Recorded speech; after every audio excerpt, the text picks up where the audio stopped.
Hi guys, welcome back to our third installment of Brush Basics.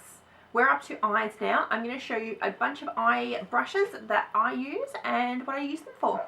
The first brush I have for my eyes is my transition shading type brush.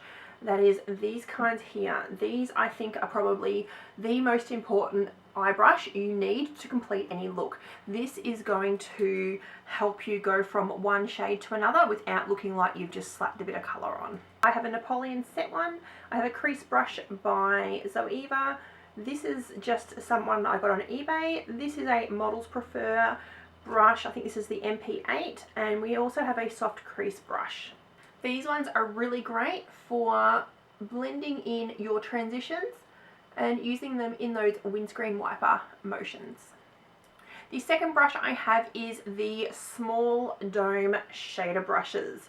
Now 4 of these ones here are just these ones I have from my MAC collection, and then I have one from Zoeva. These are just small domes, I guess is the right word to use, and really good for blending.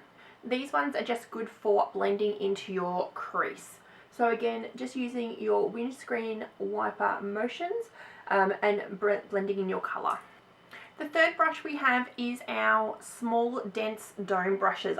I have 4 of them. I have this Real Techniques one, I have one from Models Prefer, I have one from e.l.f., and then I have one from Napoleon. These brushes I think are really important to any eye look. I use these primarily for my outer V and blending in that colour. So I like to put a brush in the corner and swiggle it around, and that'll help add in that darker shade that you see on my eye. You also can use these to go up into the crease as well. Brush 4 is the traditional shader eyeshadow brush. So I have 6 here. These are just sort of flat dome shapes, and they can be used really with anything with the eye. So I have a MAC one, I have an Arbonne one, I have another Arbonne one over here. Ooh, Real Techniques ones, and a Zoeva one. So yeah, they're definitely a brush that you want to make sure you have in your kit.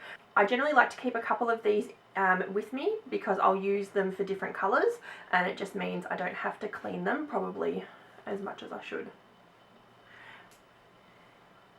The 5th brush I'm going to show you is what I call just a smudger brush. I have 4 of these. Oh, I have 4 of these.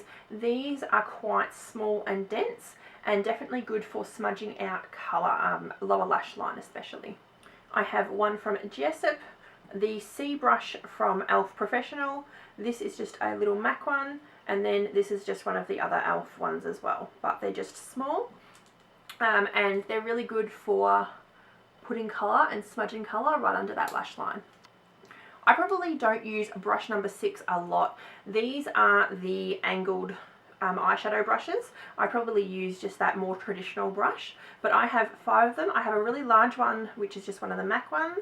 I have an angled shadow brush from Real Techniques. I have an Elizabeth Arden one. I have a Zoeva one, which is a contour shader brush, and then I have a really small one, which is from e.l.f. The last brush I'm going to show you in this video is the flat synthetic brushes. I can't even speak. These are really good for either packing on colour, packing on pigment, glitter, and those sort of things. I have an Elizabeth Arden one here. This one over here is a smaller one. It's got a bit of an angle as well. It's by Nude by Nature. And then I have this old Chi Chi one. This is a double-ended one, so technically I have 4 brushes, I guess. But again, they've just got the little flat. So there you go. There are 7 different eye brushes that you possibly may want to have in your collection or kit. I've got a few more to show you, so stick around for video 4.